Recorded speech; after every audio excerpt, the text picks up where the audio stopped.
பேசுங்க பேசுங்க. ரவி சார், டாட்டாலாம் வந்து அந்த ஃபீல்ட்லயே ஊர்னவங்க. அவங்க அளவுக்கு அண்டர்ஸ்டாண்டிங் இருக்குமான்னு தெரியல. சூரியகுமார் ப்ரோ, நீங்க ரவி சார் சொன்ன ஸ்டேட்மெண்ட்ட கரெக்ட்டா கேட்டீங்களா என்னன்னு தெரியல. ஃபர்ஸ்ட் டைம் ஒருத்தவங்க ஃபீல்டுக்குள்ள வராங்க, மீடியாக்குள்ள வந்து அவங்கள லீடா வச்சு படம் எடுக்குறோம்னா, அந்த பெர்சனுக்கு தான் வந்து ப்ரொடியூசர் வந்து கடவுளுக்கு மேல பார்க்கணும் அப்படின்னு சொன்னாங்க. ஓகேங்களா? ஏன்னா ஃபர்ஸ்ட் டைம் வர்றவங்கள வந்து நம்பி யாரும் அவ்ளோ சீக்கிரத்துல ப்ரொடக்ஷன் குடுக்க மாட்டாங்க, ப்ரொடியூஸ் பண்ண மாட்டாங்க அப்படிங்கிற ஸ்டேட்மெண்ட்ட தான் அவரு சொல்ல வந்தாரு. அதுல அவங்களுக்கு நெறைய காம்ப்ளிகேஷன்ஸ் வரும். ப்ரொடியூசருக்கு காம்ப்ளிகேஷன்ஸ் வரும். படம் ஸ்டாப் ஆகலாம். என்ன வேணா நடக்கலாங்கிற மாரி தான் சார் சொன்ன ஸ்டேட்மெண்ட். நான் இன்னொரு விஷயம் உங்ககிட்ட கேட்கிறேன். நீங்களும் கார்ப்பரேட்ல இருக்கேன்னு சொன்னீங்க. நானும் கார்ப்பரேட்ல தான் இருக்கேன். இப்போ நம்ம வேலை செஞ்சுட்டு 31ஆம் தேதியோ, 30ஆம் தேதியோ சம்பளம் வரும்போது, நம்ம போய் கம்பெனியோட சிஇஓக்கு தேங்க் யூ சொல்ல மாட்டோம். ஏன் எல்லா ஆடியோ லான்ச்லயும், எல்லா மூவி பிரீமியர் ஷோலயும் ஏன் வந்து ஒரு ஆக்டரோ, ஆக்ட்ரஸோ வந்து எங்க ப்ரொடியூசருக்கு தேங்க்ஸ் சொல்றோம் அப்படின்னு சொல்லிட்டு சொல்றாங்க. அவங்கள இல்ல நம்பி மேம், அவங்க ஒரு நீங்க படம் இத எடுக்குறாங்க. இந்த இவ்ளோ கம்பேரிஷன் ஒரு கொடுத்துருக்காங்க தானே. நிமிஷம் மரியம், நீங்க முன்னாடி சொன்னது கூட ஓகே. பட் செகண்ட் கம்பேரிஷன்ல நம்ம அது டிபேட்டா கொண்டு போய் நிறைய பேசலாம். இப்போ எனக்கு அதில் உடன்பாடு இல்லை. ஏன்னா அவர் வந்து என்னோட இன்டென்ஷனையே கொஸ்டின் பண்ணிட்டாரு. நான் ஒரு கிளாரிஃபிகேஷனுக்காக வந்தேன். அது 2 பேரும் கொடுத்துட்டாங்க. சிலது நான் அக்ரி பண்ணிக்கிறேன், சிலது agree to disagree. Thank you for the opportunity. ஏன்னா அதுக்கப்புறம் எடுத்துட்டு போனா திருப்பி டிபேட்டா போயிட்டு இருக்கோம். என்னோட கிளாரிஃபிகேஷனுக்கு ஆன்சர் வந்துச்சுன்னா பாதி வந்துச்சு, ஒன்றும் பாதி வரல. So I am convince with that. ஆனா ஐம் கோயிங். அவங்க சொன்ன மரியம், நீங்க ஸ்டேட்மெண்ட்ல சொன்ன நீங்க வந்து பாயிண்ட்டுக்கு வேற ஓகே. ஸ்பேஸ்ல கூட நம்ம டிபேட் பண்ணலாம். பட் இங்க இருக்கவங்க நிறைய பேரோட டைம் நான் எடுத்துக்க விரும்பல. நீங்க சொல்ற கம்பேரிஷன் 2 ஃபீல்ட்ல கம்பேர் இவ்வளவு நேரம் பண்றீங்க, எடுத்துக்கிட்டீங்க அதுவே சார். தப்பு. இவ்வளவு நேரம் எடுத்துக்கிட்டீங்க. இல்ல அது இவ்வளவு நேரம் லாஸ்டா டைம் அது குரு எடுத்துக்கிட்டீங்க. வந்து ரொம்ப நேரம் போயிடுச்சுன்னு சொன்னாரு. நான் அதுக்காக தான் நான் எண்ட் பண்ணணும்னு நினைக்கிறேன். ஏன்னா இல்ல இந்த இல்ல ஹோஸ்டுக்கும் கிட்டத்தட்ட இந்த ஹோஸ்டுக்கும் கான்வர்சேஷன் ஹாஃப் அன் ஹவரா போயிட்டு இருக்கு. ஆனா நீங்க அந்த ஸ்டேட்மெண்ட்டே மறந்துட்டீங்க. அவங்க மேம் சொன்னது மேம் நான் ஃபர்ஸ்ட் பேசினது இல்ல ஃபீல்டுக்கு சூர்யா வரவங்க சூர்யா ப்ரோ எப்படி நான் இது அந்த கட் பண்ணணும்னு பண்ணிடலாம். சொன்னாங்க. மரியம் சிஸ்டர் ஓகே சார், இது கட் பண்ணலாம், ஃப்ரீயா விடு. அதுதான் நான் பேசுனது மொத்தமே 5 நிமிஷம் தான் சொல்ல வரேன். மதன் ப்ரோ பேசலாம் நீங்க. குரு ஒரு நிமிஷம் நான் ஒரு பாயிண்ட் பண்ண வச்சிருந்தேன் கிளியரா. இங்க ஓகேவா? இங்க சொன்னாங்களே எனக்கு இல்ல அவர் சூரியகுமார், நீங்க மாறுபட்ட பேசுறது கருத்து 5 நிமிஷம் மட்டும்தான்றது தப்பான ஸ்டேட்மெண்ட். ஆக்சுவலா நீங்க கேட்ட அது கேள்விக்கு புரிஞ்சுச்சு ப்ரோ. நீங்க அண்டர்ஸ்டாண்ட் பண்ணிக்கல, அது எக்ஸ்பிளைன் பண்ண சார் அவ்வளவு குரு ட்ரை பேசலாமா பண்ணாரு. குரு? மதன் ப்ரோ ஒரு நிமிஷம் ஓகேங்களா? ஒரு நிமிஷம் ஒரு நிமிஷம் நீங்க முடியட்டும். இப்படி போற நேரத்துல அப்படி சொல்லிட்டு போறது தப்பு. நீங்க கேட்ட கேள்விக்கு நீங்க அப்பவுமே அக்ரி டு டிஸ்அக்ரி சொல்லியிருந்தீங்கன்னா அப்பவுமே முடிஞ்சிருக்கும் அந்த டாபிக். ஓகே ஓகேங்களா? சார், நான் ஓகே சார். பேசுறது 5 நான் டைம் நிமிஷம்ன்றது வேற கரெக்டா மாதிரி எனக்கு இருக்கு. தெரியல. மேபி இல்ல 10 இல்ல மினிட்ஸா கூட நீங்க இருந்திருக்கும். அது தப்பு, அது தப்பு. நீங்க கேக்குற கேள்விக்கு அவர் உங்களுக்கு எக்ஸ்பிளைன் ட்ரைங் டு எக்ஸ்பிளைன். நீங்க புரிஞ்சுக்கலன்னும் போது நான் கேட்டது 5 நிமிஷம் தான் எனக்கு இது பண்றது அப்படின்ற மாதிரி இருக்கு இது.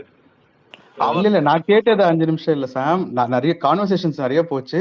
அதுல என்னோட கான்வர்சேஷன் மினிமலா இருந்ததுன்னு சொல்ல வந்தேன். அவங்க நான் டைம் அதுவே எடுத்துக்கிட்டேன்னு தப்பு, சொன்னதுனால. அதுவே தப்பு. நீங்க ஸ்டார்டிங்லயே அக்ரி டு டிஸ்அக்ரினா அந்த டாபிக் முடிச்சு அடுத்த டாபிக் போய்க்கலாம். அடுத்த ஸ்பீக்கருக்கு டைம் கிடைச்சிருக்கும். சாம் சரி சரி சூர்யா ப்ரோ, விடுங்க. Thank you thank you. Thank you Guru, yeah thank you Guru, yeah yeah thank you Guru, thank you. Thank you. Madan bro thank you Surya. பேசலாம். சார் சொன்னதுதான் நான் திருப்பி என் வார்த்தைகள்ல சொன்னேன். ரவி சார், சார் நீங்க சொன்னதே தான் என் வார்த்தைகள்ல சொன்னேன். ஏன்னா எனக்கு கடவுள் நம்பிக்கை சார் கிடையாது. இங்க மேட்ரு வந்து நான் சொல்லும் போதே கடவுள் அட் எனி ஃபார்மேட், நேச்சரோ இல்ல ஏதோ, நான் அதை அவ்வளவு தெளிவாவே சொல்லியிருப்பேன். இந்த கடவுள் அந்த கடவுள் பல குடும்பம் பிழைக்குது சார், அது போறதா? அதாவது நீங்க வந்து இன்ஃபேக்ட் இன் டீடைலிங்ல ஒரு மேட்டர் சொல்லுங்க. நான் எனக்கு வந்து என்னன்னா, இந்த கேள்வி சூரியகுமாரை ஏதோ ஒரு பாயிண்ட்ல நாம வந்து கடவுளுக்கு நிகர் இல்ல கடவுளுக்கு மேலுன்னு சொல்றோம்ல, அது என்ன பாயிண்ட்? நான் அதை ரிஸ்க் அப்படின்றத மீன் பண்றதை நம்ம ப்ரொஃபஷனை சொல்ல ட்ரை பண்ணா சூரியகுமாருக்கு புரியறதுக்கான ப்ராபபிலிட்டி 1% கூட கிடையாது. ஏன்னா நம்ம இப்போ நான் ஒரு ஐடி பர்சன் சார். நான் நெட்வொர்க் இன்ஜினியர், பேசிக்கலி நான் டெலிகாம் எக்ஸ்பர்ட். அதுக்கப்புறம் தான் நான் சினிமாக்குள்ள வந்தேன். சரிங்களா? I was working for United Nations as a telecom expert. That's my profile, my job. Then I came to India. நான் இந்தியாவில் இருக்கும்போது சிஸ்கோக்கு ஒர்க் பண்ணிட்டு இருந்தேன். அதுக்கப்புறம் தான் சினிமாக்குள்ள வந்தது தான். என் ப்ரொஃபைல் வேற. ஸோ ரிலேட்டிவாவே பேசிக்கலான்றதுக்காகத்தான் நான் கேட்டேன். So initially he said that it is of becoming complex. நான் சரி நம்ம ஃபீல்ட்லேயே சொல்கிறோமே, பட் ஹிஸ் ஹோல் பாயிண்ட், உங்க பாயிண்ட் டெலிவர் ஆனதுக்கப்புறம் I certainly agree on to யோர்ஸ்ன்னு சொல்லும் போது தான் then I understood the intention of the call. அவரு நான் சொல்ற அந்த டோனோட பெர்ஸ்பெக்டிவ் தான் அவர் டிஸ்டர்ப் பண்ணிருக்கு. அதாவது கடவுளுக்கு மேல் ஆர் கடவுளுக்கு நிகர் அப்படின்னு சொல்றது ஏதோ ஒரு ஒரு ஒரு பணமாதிக்கம் மாதிரியோ இல்ல அப்படி ஏதோ கன்வே ஆயிடுச்சோன்னு எனக்கு இன்னும் கூட சிம்பிளிஃபை பண்ணி இதை நான் அந்த மீனிங்ல சொல்லல. இப்ப நாம ஒன்று சம்பாதிக்கிறோம். நாம சம்பாதிக்கிற காசு இப்போ நான் ஒன்று சம்பாரிச்சேன்னா என் ஃபேமிலி, என் குடும்பம், எனக்கு தேவையான சொத்துன்னு அப்படி ஒரு ப்ரொடியூசர் பார்க்காம திருப்பி வந்து ஒரு படத்துல எடுக்கிறான்னா, நீங்க சொல்ற அந்த கால்குலேட்டிவ் ரிஸ்க் அப்படின்றது ஒரு ப்ரொடக்ஷனை கண்ட்ரோல் பண்றது வரைக்கும் வரலாம். ஆனா அந்த பொருளே விக்கலைன்னா எல்லாருக்கும் சம்பளம் போச்சு, அந்த ப்ரொடியூசருக்கு சம்பளம் வராத அந்த தொழில எடுக்கிற அந்த ரிஸ்க் எடுக்கிறவன் கடவுளுக்கு நிகர். அவ்வளவுதான். ஏன்னா அவன் அத்தனை பேர் வீட்டோடைய வாழ்வாதாரத்தையும் சாப்பாட்டுக்கும் அவன் ஒரு பிழையும் இல்லாமல் அந்த பர்டிகுலர் ப்ராப்ளம் சால்வ் பண்றான். இந்த தொழில்ல உங்களுக்கு தெரியும், லேபர்ஸ் தான் ஜாஸ்தியா இருக்கிற ஒரு ஃபீல்டு வந்து இந்த ஃபீல்டு. அதிக லேபர்ஸ் இருக்கிற இந்த ஃபீல்டுல அதிகமா அதிகமா ப்ரொடியூசரை துதிப்பாடுற ஒரு வார்த்தை தெய்வம் தான். நாம சொல்றோமேன்றதுக்காக தெய்வம் இல்ல. ஒரே ஒரு விஷயம், இழந்தாலும் அந்த ஒரு நான் ஆக்சுவலா ஒரு முக்கியமான பாயிண்ட் சொல்ல வந்தேன். அவர் வந்து அப்படியே அதை கட் பண்ணிட்டு போயிட்டாரு. நான் வந்து சாகரத்துக்கு முன்னாடி அந்த திருடா திருடி ப்ரொடியூசர் அவர்கிட்ட கேட்டேன் சார். ஆக்சுவலா மன்மதன் பிளஸ் திருடா திருடி எடுத்தார்ல, அதுக்கப்புறம் இன்னொரு கிங்னு ஒரு படம் விக்ரம் சாரை வச்சு கூட எடுத்தாரு. இந்த 3 படம் எடுத்தவர் அவரு. அவர்கிட்ட கேட்டேன், ஏன் சார் நீங்க இவங்களை யார்கிட்டயோ தனுஷ் சார் கிட்டயோ இல்ல இவரு சிம்பு சார் கிட்டயோ இல்ல விக்ரம் சார் கிட்டயோ கேட்கலாமே சார் அப்படின்னும் போது அந்த மனுஷன் சொன்னான், சே நான் உங்களுக்கு முதலாளியா காசு கொடுத்துட்டேன், இன்னைக்கு நான் போய் எப்படி கை நீட்டி எனக்கு உடம்பு சரியில்லை இல்ல எனக்கு ஒரு படம் பண்ணி கொடுன்னு கேட்டா என் தன்மானம் என்ன ஆகுறது அப்படின்னு சொல்லிட்டு 5000 ரூபாய்க்கு வழி இல்லாம அந்த மனுஷன் செத்துட்டான் சார். எனக்கு என்ன கஷ்டமா இருந்ததுன்னா, அந்த ஆள் சாக போறான்ற செய்தி தெரிஞ்சு கூட யாரும் வந்து பார்க்கலையேன்றது அப்படின்றது தான் சார் எனக்கு அன்னைக்கு ரொம்ப ரொம்ப ரொம்ப ரொம்ப அந்த டெத்தை பார்க்கும்போது இருந்த என் பாதிப்பு வந்து ரொம்ப ஜாஸ்தியா இருந்தது. அது சார் நீங்க ஒண்ணுதான் சார் சொல்றீங்க எக்ஸாம்பிள். அந்த மாதிரி எவ்வளவு பேரு இருக்காங்க. பட் என்னால அந்த ஒரு இல்ல பாதிப்புல இருந்து வர எனக்கு it took a very long கஷ்டம். time for me. ஏன்னா ஆமா, ஏன்னா ஒரு ப்ரொடியூசர் படம் எடுத்தா அவர் கூட அந்த பாப்புலாரிட்டி வருது இல்ல, ஒரு 10 பேர் மேக்சிமம் வரும். ஆனா அங்க கீழே இருக்காங்க பாத்தீங்களா, 3 வேளை சாப்பிட்டு அந்த பேட்டா வாங்குறவங்க, அவங்க ஆசீர்வாதம் தான் சார் மெயினா. அது தெய்வம்னு ஒண்ணுதான் சார் சொல்றதுக்கு காரணம் காப்பாத்தும். அதான். அது ஒண்ணுதான் இப்போ பிக் காப்பாத்தும். பாஸ்லயே நீங்க 20 பேர் 24 பேர் இருந்தாலும் அந்த 500 பேர் அவர் பேர் சொன்னாரு, ஆ அது அவங்க தான் சார் தெய்வம். அது அது அது வெளில அது ஆக்சுவலா அத வந்து நான் இந்த பார்ட்டிக்கு அப்ப வெளில வந்தானே சார், அப்ப பாக்குறேன். அப்பதான் தெரியும், யப்பா ஒரு 300 400 பேர் நிக்கிறாங்க, இத்தனை பேரா இதுக்கு வேலை பாக்குறாங்கன்ற அது அது நம்ம சாதாரணமா நினைச்சிடுறோம். பட் ஒரு ஒர்க்குக்கு பின்னாடி இவ்வளவு இருக்காங்கன்னு இது எனக்கு அஸ் ப்ரொடக்ஷன்ல இருந்ததுனால ஜென்ரலாவே 200 250 crore படத்துக்கே இருந்து பார்த்துட்டதுனால எனக்கு இது தெரிஞ்ச ஒரு மேட்டர் தான். பட் ஆனா பல பேருக்கு தெரியாத மேட்டர். அவ்வளவு பேருக்கு ஒரு ஒரு ஒரு காசை கொண்டு போய் சேர்க்கிறது, ஒரு கார்ப்பரேட் பண்றதும் ஒரு காமனான ஆள் பண்றதும் அவ்வளவு ஈஸி கிடையாது. ஒரு காமனான ஆளுக்கு இன்னைக்கு நிலைமையில சினிமாக்கு ஃபண்டிங் பண்ண பேங்கிங் கூட கிடையாது. சார் இப்போ நீங்க அவர்கிட்ட சொன்னீங்க இல்லையா பிஸியஸ்ட் நான் இருந்தேன்ட்டு, நான் கடைசியா என்ன சொன்னேன், தேங்க்ஸ் டு பிக் பாஸ். அந்த பிக் ரைட் பாஸ்ன்றது அங்க என் கூட இருந்த 20 பேர் இல்ல, அதுக்கு வெளியில இருந்த அந்த 500 பேர் தான். அவங்க கஷ்டப்பட்டு நமக்கு பாப்புலாரிட்டி வாங்கி கொடுக்குறாங்க. சிலருக்கு ஒர்க் அவுட் ஆகுது, சிலருக்கு ஒர்க் அவுட் ஆகல. எனக்கு நல்லா ஒர்க் அவுட் ஆச்சு சார். சார் அது ஒர்க் அவுட் அதான் சார். இந்த ஒர்க் அவுட்டுக்கும் இன்னொரு மீனிங் இருக்கு sir. It takes little time that இந்த பிளாட்ஃபார்ம் ஸ்பேஸை கிரியேட் பண்ணி கொடுக்கும் சார். என்ன கிரியேட் பண்ணும்னா, ரீசெண்டா பேசினது சொன்னேன். நீ இதுக்கு முன்னாடி ஒரு ஆபீஸ்க்கு போயிருப்ப, நீ போயிருக்கும் போது கதவை தட்டி ஆடிஷன் நிற்கும் போது நீ ஒரு வெளியில இருக்க ஆபீஸ் பாயை தாண்டி இது ஒரு ஒரு கம்பெனி ப்ரொடக்ஷன் மேனேஜர் கூட பார்த்திருக்க முடியாது. இப்ப நீ வந்து ஓ பிக் பாஸ் சத்யாவான்னு நேரா ப்ரொடியூசருக்கு அதுக்கு போகும். அவ்வளவுதான். இந்த ரீச் தான் இருக்கும். இல்ல இதுக்கப்புறம் சார், தான் நான் வந்து விஷால் நீங்க உள்ள இருக்கிறப்பவே குருக்கு தெரியும். முதல்ல வந்து நான் நிறைய அவரை கிரிட்டிசைஸ் பண்ணியிருக்கிறேன் ஃபன்ல. ஆனா அதே சமயத்துல அவர் வந்து உணர்ந்ததுக்கு அப்புறம் ரொம்ப அப்ரிஷியேட் பண்ண ஆரம்பிச்சு அவர் வந்து ஒரு பெரிய சினிமால ஒரு ஹீரோ வருவார். அந்த லைன் பிக் பாஸ்ல இருந்து வெளியில வந்து ஹீரோவான அந்த லைன்ல வருவார்னு முதல்ல நான் சொன்னேன். அதுக்கப்புறம் ராணவ ஸ்டேஜ்ல பார்க்கும்போது அவங்க டச்சப் பண்ணி தான் கூட்டு வருவாங்க. இது முடிஞ்ச உடனே அது பேர் என்னங்க, எலிமினேஷன் ஆன ஆமா உடனே. ஆமா அப்போ அந்த லைட்டிங்ல அவரை பார்த்த உடனே நான் சொன்னேன், இந்த தம்பியும் நல்ல போட்டோஜெனிக்கா இருக்காரு, இவரும் வருவாரு கன்ஃபார்ம்டா அப்படின்ட்டு நான் சொன்னேன். Very true sir. ஆனா இவங்க வர மாட்டாங்களா அவங்க வர மாட்டாங்களான்னு நான் சொல்லல சார். எனக்கு தோணுது நான் சொன்னா உடனே ஓ நீங்க இவர் வர மாட்டாரா, அவர் வர மாட்டா, ரவீந்தர் சார் வந்து லவர் பாயா வர முடியாதா, சாக்லேட் பாயா வர முடியாதான்னு கேட்டா நான் என்ன சார் சொல்லிட்டோம். சார் ஆக்சுவலா சினிமா பெர்ஸ்பெக்டிவ் பொறுத்த வரைக்கும் யாருக்கு எந்த ரவுண்டு எப்ப ஸ்டார்ட் ஆகும் தெரியவே தெரியாது சார். அந்த ரவுண்ட் ஸ்டார்ட் ஆகுற அந்த மேஜிக் தான் சினிமாவுடைய biggest magic when it comes for the acting. ஆனா அதுக்கு அது மேல ஒரு தீரா காதல் அண்ட் டிட்டர்மினேஷன் கண்டிப்பா தேவை. இல்லைன்னா முதல்ல டைரக்டரை மதிக்கணும் சார், ப்ரொடியூசர் டைரக்டர் ப்ரொடியூசரை மதிக்கணும் சார். அப்புறம் எல்லாருமா சேர்ந்து ப்ரொடியூசரை மதிச்சா தொழில் சுத்தமா நல்லபடியா நடந்தாலே அந்த ஹார்ட் ஒர்க்குக்கு மைண்ட் இதெல்லாம் நல்லா வரும் சார். கண்டிப்பா அது கடைசியில எண்ணம் தான். எல்லாருடைய எண்ணமும் வன்மம் இல்லாம அந்த ப்ராஜெக்ட் டிராவல் ஆச்சுன்னா அந்த ப்ராஜெக்ட் அப்படிதான். நான் குடும்பஸ்தன், லவ்வர், இந்த படம்லாம் எப்படி பாக்குறேன்னா, மணிகண்டன் அந்த அரோமாவை கிரியேட் பண்ணி தான் அந்த ப்ராஜெக்டை சக்சஸ்க்கு கொண்டு போறாரு. அது மாதிரி சார் ஒரு லாஸ்ட் இயர் என்னோட லெவல், நான் ஒரு ரொம்ப சின்ன ஆர்டிஸ்ட், என் லெவலுக்கு எந்த வந்து ஒரு 15 படம் எல்லாமே நியூ டைரக்டர்ஸ், ஃபர்ஸ்ட் ஆமா படம் டைரக்டர்ஸ். ஆமா ஆமா ஆமா ஆமா இப்போ ஒன்னொன்னா ரிலீஸ் ஆகும் பாருங்க.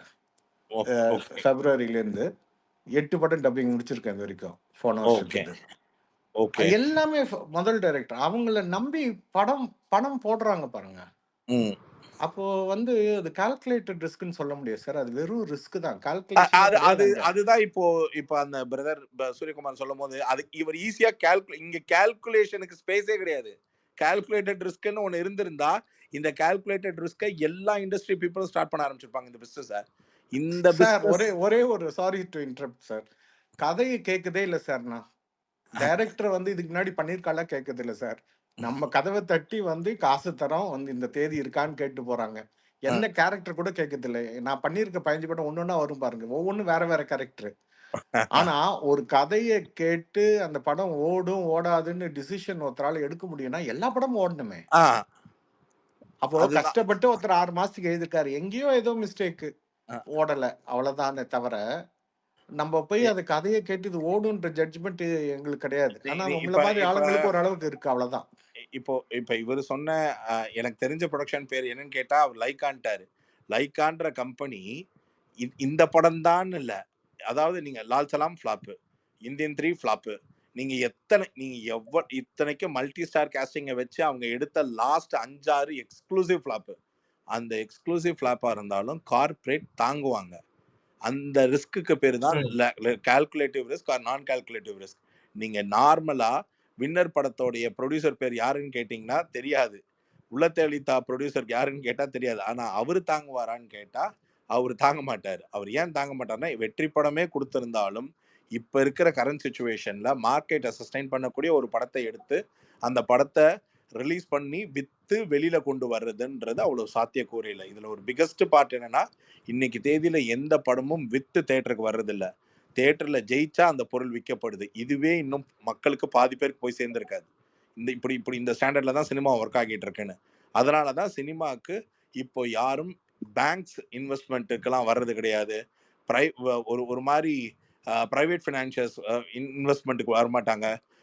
ஆதி சினிமாவை தெரிஞ்சவங்க, ஆர்டிஸ்ட் வேல்யூ உள்ளவங்க, இது மாதிரியான பீப்புள்ஸ்க்கு மட்டும்தான் சினிமாவில் பணம் ஃபண்ட் பண்ணுவாங்க. மற்றபடி மற்ற தொழில், வயல்ல, இண்டஸ்ட்ரியில, திருப்பூர் இண்டஸ்ட்ரி, அது இதுன்னு வெவ்வேறு இண்டஸ்ட்ரியில சம்பாதிச்ச காசை கடைசியா ஒரு முயற்சி பண்ணி பார்ப்போம் அப்படின்னு அவுட் ஆஃப் த பாக்ஸ்ல டாக்ஸ் கட்டினது போக ஒரு வேலை ரிஸ்க் எடுக்கலாம், அந்த ரிஸ்க்ல ஓகே வரலன்னா கூட திருப்பி சம்பாரிச்சுக்கலாம்னு வர ரேஷியோ ஆஃப் ப்ரொடியூசர்ஸ் ரொம்ப கம்மி. ரொம்ப ரொம்ப ரொம்ப ரொம்ப ரொம்ப ரொம்ப கம்மி. அந்த ப்ரொடியூசர்ஸோடைய ரிஸ்க் லெவல் ஒரு படத்தோட காலிடுவீங்க. ரொட்டீனா ப்ரொடியூசரா சர்வைவ் ஆகுறதுன்றது it's the biggest risk and every single people are dreaming. And இப்போ நீங்க பாத்தீங்கன்னா 24 பேர் கண்டஸ்டன்ட், 24 பேர்ல எனக்கு தெரிஞ்சு ஒரு 2 பேரா நடிகன் ஆகணும் அப்படின்ற நோக்கம் இல்லாத ஆட்கள், அதாவது அப்படி ஆகியே ஆகணும் டெஸ்பரேட்டா இந்த பிளாட்ஃபார்ம்ல அப்படின்றது ஒரு அதிகபட்சம் ஒரு 4 பேர். மிச்ச 20 பேருக்கும் அந்த ஆசையில தான் இருக்கு. அந்த 20 பேருக்கு இந்த பிளாட்ஃபார்ம் வந்து என்ன கிரியேட் பண்ணி கொடுக்கும்னா இம்மீடியட்டா நடக்காது.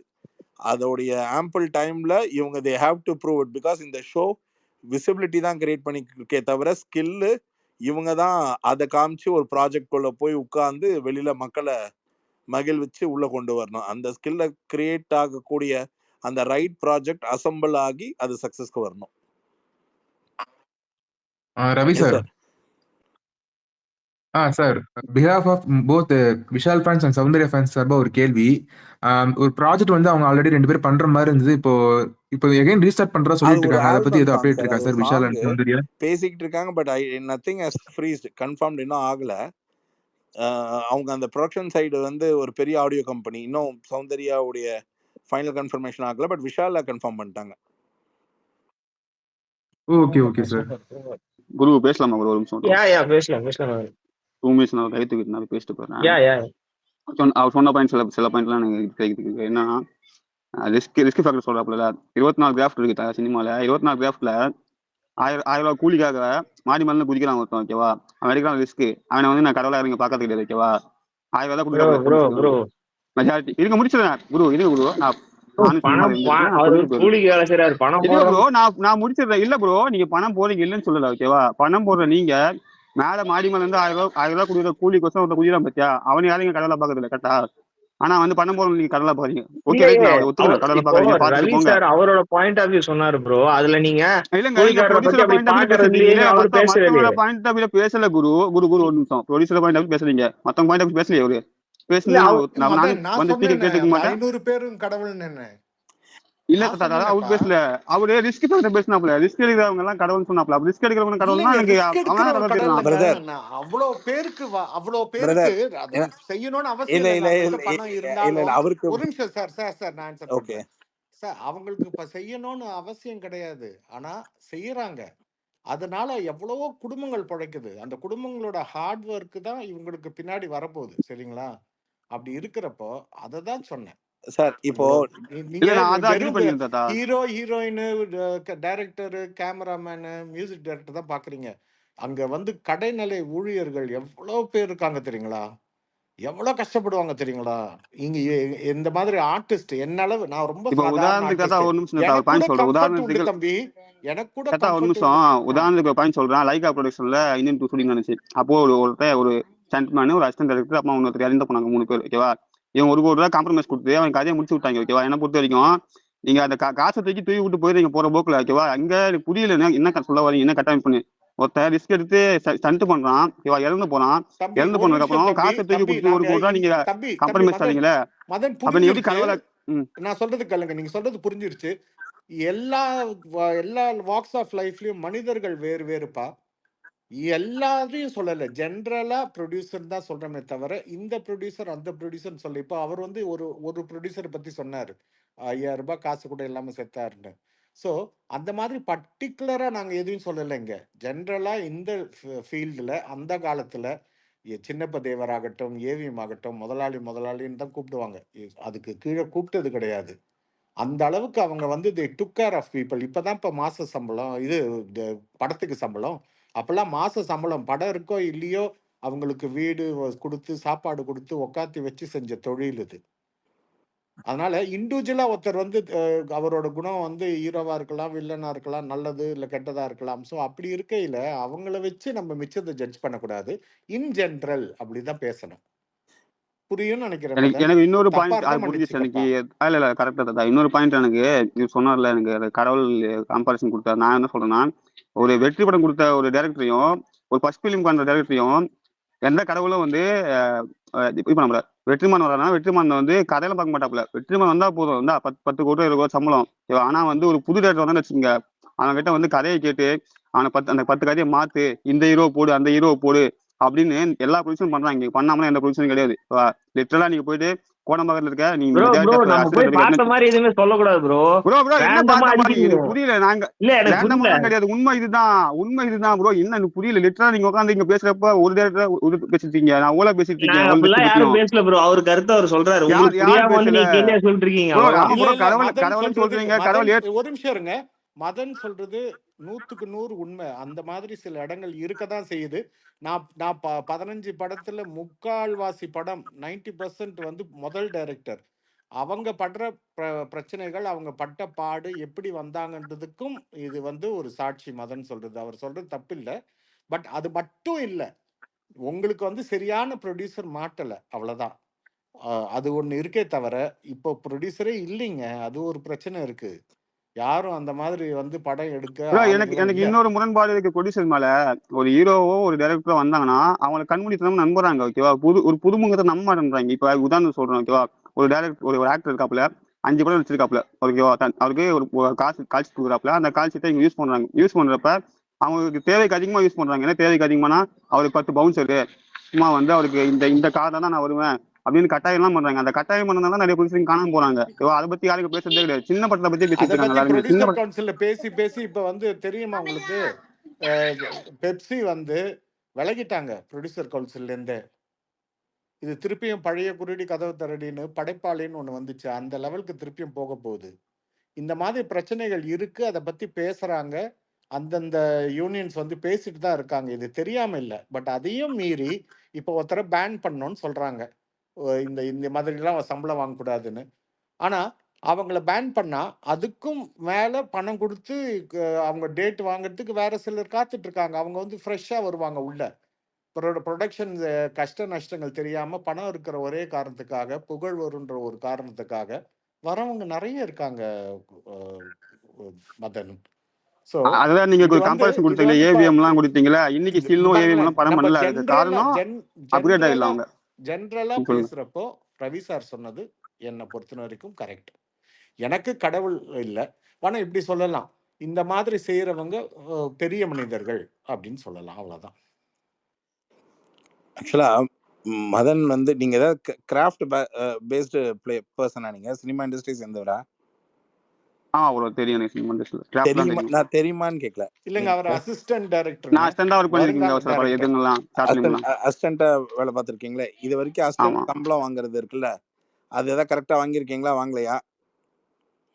வாங்கினது இல்லைங்க, சில வாங்காத படத்துல கொடுத்தது இல்லைங்க. கொடுக்கல. அந்த ப்ரொடியூசர் பேர் சொல்லுங்க.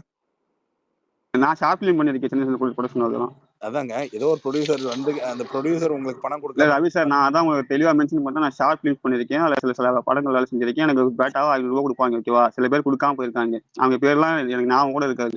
எனக்கு ஒருத்தருக்கு டேரக்டர் பேர் ஞாபகம் இருக்கும். அதான் எனக்கு கூட்டு போறல அவங்க தான். அதான் உங்களை கூட்டிட்டு வர உங்களுடைய ஸ்ட்ரெயிட் கனெக்ஷன், உங்களுடைய கம்யூனிகேஷன் கிரவுண்டு டைரக்டர். நீங்க ஸ்ட்ரெயிட்டா ப்ரொடியூசரோட பவுண்டரியிலே இல்லை, அதானே? ஆமா. ஓகே, உங்களுக்கு சினிமால 24 கிராஃப்ட் இருக்குன்ற தெரியல. ஒரு கிராஃப்ட்டுக்கும் எவ்வளவு சம்பளம், அந்த கிராஃப்ட்ல இருக்கிறவங்க ஏதாவது ஆக்சிடென்ட்ல செத்துட்டா அந்த கிராஃப்ட் மேன் குடும்பத்துக்கு நீங்க அப்படியே கையை கூப்பிட்டு கும்பிட்டு நீங்க காலிலே தண்ணி ஊத்தி வர்ஷிப் பண்ற அந்த ஹீரோ அந்த குடும்பத்துக்கு எதுவும் பண்ண மாட்டான். எந்த விதத்திலையும் எந்த விஷயத்துலயும் அந்த டைரக்டருக்கு சொன்னா வெயில் குளிர் மழை பார்க்காம மேல கீழே குதிக்கிற அந்த டைரக்டர் செய்ய மாட்டார், சரிங்களா? அந்த படத்துல அந்த கடைநிலை ஊழியனுக்காக கடைசியா நிக்கிறதுக்கு தான் அவன் தான் ப்ரொடியூசர்.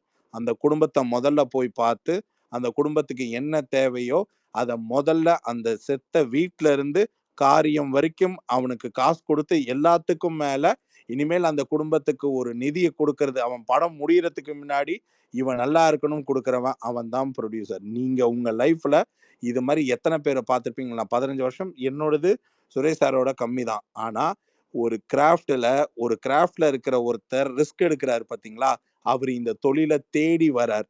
அவர் இந்த தொழில் தான் பண்ணணும்னு யாரும் சொல்லல, இந்த தொழிலுன்னு இல்லை. அப்படி எடுத்துக்கிட்டீங்கன்னா எல்லாரும் சினிமாவை தாண்டி எல்லார் தொழிலும் ஒரு ஆக்சிடென்டல் ரிஸ்க் இருக்கு. எல்லாரும் அந்த ரிஸ்க் எடுத்துட்டு இருக்காங்க வாழ்க்கையில. சினிமால டெலிபரேட்டா ஒரு ரிஸ்க் எடுக்கிறாங்க பாத்தீங்களா, ஸ்டன்ட் சீக்வன்ஸ், அது மாதிரியான சீக்வன்ஸ். அதுக்கு கூட இன்சூரன்ஸ்ன்றதுல சிலதுக்கு தான் கவரேஜ் இருக்கு, சிலது ப்ரொடியூசர் தான் அதை கவர் பண்ணி ஆகணும் வேற ஆங்கிள். ஏன்னா நீங்க டெலிபரேட்டா ஆக்சிடென்டலா நடந்தாதான் இன்சூரன்ஸ். நீங்களே போய் மேல இருந்து கீழே குதிப்பேன் அது இன்சூரன்ஸை கவர் பண்ணா பண்ணாது, அந்த இன்சூரன்ஸ் தான் ப்ரொடியூசர். இது மாதிரி ப்ரொடியூசர் மெட்டீரியல் எது எதுக்கு வருது, அது எது எதை கவர் பண்ணுது, அது எது எதுக்காகலாம் பின்னாடி நிக்குதுன்றத முதல்ல நீங்க தெரிஞ்சுக்கணும். பொது சபையில ஒரு இடத்துல நீங்க வந்து நான் இப்ப இங்க மேட்ரு கடவுளா கடவுள் இல்லையா இல்ல கடவுளுக்கு நிகரான்றதெல்லாம் யாரோ ஒருத்தர் அந்த ஒரு கேள்வியில உச்சரிப்பு கேள்வியில இருந்து வந்தது, அது இல்லை இங்க மேட்டர். நீங்க நினைக்கிறீங்க பாத்தீங்களா ப்ரொடியூசரோட ரிஸ்க் என்னன்னு? இப்ப நான் என்ன கேட்கிறேன், இந்த விஷயத்தை ஏன் அந்த ஹீரோ செய்யக்கூடாது, ஏன் அந்த டைரக்டர் செய்யக்கூடாது? அந்த படத்துல 20 சப்போர்ட்டிங் ஆர்டிஸ்ட் இருந்தா அவங்க ஏன் செய்யக்கூடாது? அது என்ன சார் ப்ரொடியூசர் மட்டும் செய்யணும்? ப்ராடக்ட் யாரு சார்? சார் யார் விற்க போறா? இல்ல அப்ப சம்பளம் மட்டும் கொடுத்துட்டு போலாம்ல, ஏன் ப்ரொடியூசர் வந்து இந்த வேலையை சம்பளத்துக்கு வேலை செய்யற ஒரு கூலிக்காரன் என் பார்வையில தான் சார். நீங்க நான் அப்படிதான் வச்சுப்பேன். இல்ல நீங்க ஒண்ணு எனக்கு இன்க்ளூடிங் எல்லாருமே. இப்ப நீங்க எனக்கு ஒரு புரியல. அப்ப இது வந்து ஒரு ப்ரொடியூசர் வந்து ஒருத்தர் வந்து இந்த பெப்சின்ற அமைப்புல அதுல இருந்து தான் ஒரு மெம்பர் வராரு, அந்த மெம்பர் வேலை பாக்குறாரு, வேலை பாக்குறவரு வேலை இடத்துல ஆக்சிடென்ட்ல நடந்துருச்சு, இது ப்ரொடியூசர் தான் அதுக்கு காசு இறக்கணும்னு யாரு சொன்னா? எந்த ரூல்ஸ்ல வருது சார்? என் படத்துக்கு வேலை செஞ்சுட்டு இருக்கும் போது அவருக்கு ஒண்ணு ஆகிடுச்சுன்னா மனிதாபிமானத்தின் அடிப்படையில ஏதாவது ஒண்ணு செய்யணும்னு கட்டாயம் கிடையாது சார், அது மனிதாபிமானம். அப்போ நான் சொல்றேன், நீங்க கூப்பிடாதீங்க என்ன பெப்சி ஆர்டிஸ்ட் நீங்கன்னு சொல்றேன் சார். ஒண்ணு போய் சினிமா ஃபுல்லா கத்துக்கிட்டு வாங்க, இல்ல சினிமா எப்படி என்ன சார் புரியல. நீங்க தான் கூப்பிடுறீங்க பெப்சில இருந்து, நீங்க தான் கூப்பிட்டு வரீங்க. இங்க பாருங்க, நீங்க சும்மா போற போக்குல ப்ரொடியூசர்ஸ் வந்து டைரக்டர்ஸ் உங்களுக்கு என்ன தெரியும்? சினிமால புது டைரக்டருங்க புது டைரக்டருங்கெல்லாம் வந்து கரெக்ட், பழைய டைரக்டருங்கெல்லாம் தப்பு, அப்படி இப்படிலாம் இல்லை. எல்லா தப்பும் சுரேஷ் சார் சொன்ன மாதிரி எல்லா இடத்துலயும் இருக்கு. எல்லா விதமான தப்பும் இருக்கு. உங்க தான் இருக்கு. புதுசா இருக்கிறவருக்கு ஒருத்தருக்கு வாய்ப்பு கொடுத்தேன். வாய்ப்பு கொடுத்தவருக்கு ஒரு ஆடிஷன்ற பேர்ல வந்து பொண்ணுங்களை ஸ்கிரீனிங்க்கு ஆடிஷன் பண்ணும்போது ஒரு சின்ன தப்பு பண்ணிட்டாரு. ஒரு பெரிய இஷ்யூ ஆயிடுச்சு. புது டைரக்டர் வாய்ப்பு கொடுத்தேன். அவர் படத்தை பார்க்காம இந்த மாதிரி தவறான ஒரு விஷயம் செய்யறாரு. அவர் மேல சட்ட நடவடிக்கை எடுக்கிறதா இல்ல என்ன பண்றது? நான் படம் எடுக்க வந்தேனா இல்ல இந்த மாதிரி பஞ்சாயத்து பார்க்க வந்தேனா? எல்லா இடத்துலயும் எல்லா விதமான பிரச்சனையும் வந்துகிட்டே இருக்கு. ஆனா ஒரு இடத்துல யோசிச்சு பாத்தீங்களா, பணம் போட்டு அந்த தொழில் பண்ண வந்தவனுக்கு எத்தனை பிரச்சனை வருது? அது மட்டும் இல்ல சார், அந்த அது மட்டும் இல்ல பார்க்கணும் சார். ஒரு விஷயம், மதன் ஒரு நல்ல ப்ரொடியூசர் இன்சூரன்ஸ் எடுப்பாங்க. இந்த மாதிரி ஒரு கூட்டமா செய்யற போது சினிமால வந்து இன்சூரன்ஸ் எடுத்தே ஆகணும். யாருக்காவது ஏதாவது ஆச்சுன்னா நஷ்டம், அது வந்து ஹீரோவா இருக்கலாம், இல்ல ஒரு லைட்மேனா இருக்கலாம், இல்ல யார் வேணா இருக்கலாம். ஆக்சிடென்ட் ஆச்சுன்னா அந்த இன்சூரன்ஸ் ரொம்ப மஸ்ட். அது வந்து ப்ரொடியூசர் கவுன்சில் வந்து கட்டாயம் கேட்பாங்க. இது சார் எடுக்கிறீங்கல்ல சார் இன்சூரன்ஸ்? சார் இன்சூரன்ஸ் இல்லாம உங்களால அந்த ஸ்டன் சீக்வன்ஸ் எடுக்கவே முடியாது சார். அது ஸ்டன் சீக்வன்ஸ்ல ஜெனரலாவே ஜெனரல் சீக்வன்ஸ் நீங்க ஏதோ ஒரு சேசிங்கே கூட எடுத்துக்கோங்களேன், இன்சூரன்ஸ் இல்லாம நீங்க மூவே பண்ண முடியாது. ஆமா, இன்சூரன்ஸ் இல்ல, நார்மல் ஷூட்டிங்லயே சார். அதான் சார், நீங்க ஹோல் ப்ராஜெக்ட்டுக்கே இன்சூரன்ஸ் ஒண்ணு சார், அது தனி. அது இல்லாம நான் ஸ்டன் சீக்வன்ஸ்க்கும் தனியா எடுக்கணும்.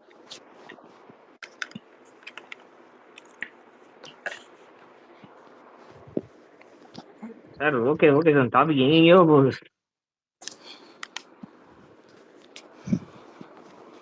இல்லங்க